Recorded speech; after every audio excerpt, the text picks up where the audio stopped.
راح نشرح لكم بالتفصيل عن سرير كازان لذوي الاحتياجات الخاصة. طبعا ما تتخيلون ايش قد هذا السرير مريح جدا ومفيد جدا لذوي الاحتياجات الخاصة. يعمل على الكهرباء وتقدرون تتحكمون به من خلال ريموت تحكم سهل الاستعمال. بس هاي القطعة لأنه دائما يسألون يقولون انه هذا السرير يجي ويا المرتبة او ويا الدوشق اللي جواه. لا، احنا بس مخلينه كتوضيح. بالنسبة للسرير الرئيسي يبقى، وهاي القطعة تجي تتخلى فوق المرتبة أو السرير اللي ينام عليه المريض. هذا يعمل على الكهرباء مثل ما ذكرنا قبل شوية، وتتحكمون به من خلال ريموت تحكم. الوضعيات اللي بيه تقريبا 4 وضعيات أو 5 وضعيات بيه. مبدئيا وضعية النوم،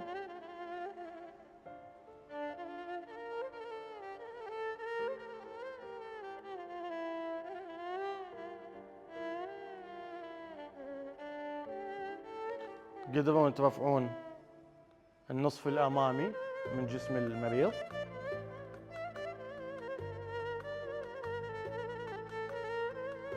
وأيضا الجزء السفلي أو جزء الساقين، طبعا كله من خلال هذا الريموت اللي يعمل عن بعد وايرلس.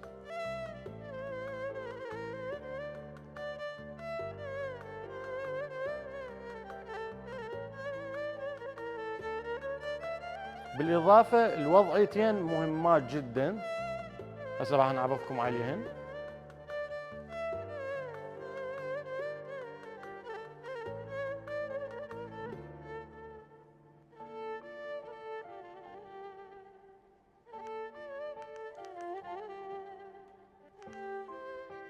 اللي هي أول وضعية، وضعية قلب جسم المريض بالكامل للجهة اليمين،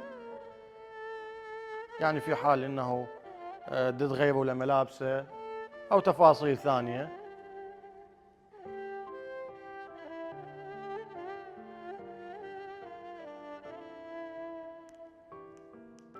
ايضا الجهه اليسار تقدروا تقلبون جسمه، يعني يصير على اليمين وعلى اليسار.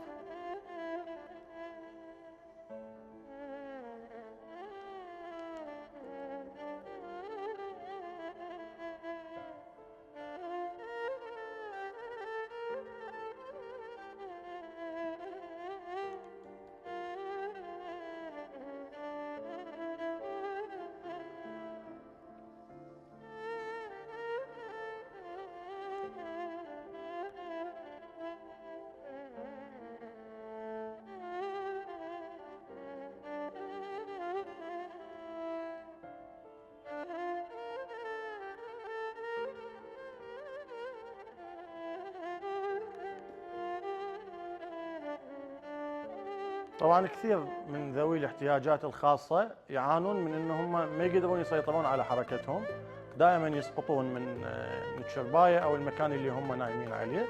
فهذا السرير مزود بمسندين من الجهة اليمين ومن الجهة اليسار حتى يحافظ على المريض اللي يستخدم هذا السرير من السقوط. بالنسبة للفرشة او المرتبة اللي موجودة على السرير والقماش اللي مغطى بها، يعتبر من أجود أنواع الأقمشة، ما يسبب تقرحات، مضاد للحساسية ومضاد لتجمع الفطريات. هذا السرير حقيقة مفيد جدا مثل ما ذكرت بالبداية لذوي الاحتياجات الخاصة، وكلش راح يفرحون باستعماله. يعني بالنسبة للأشخاص اللي عندهم شخص عزيز وعنده شلل أو عنده جلطة، فكلش راح يفرح من تجيبوا له هذا السرير.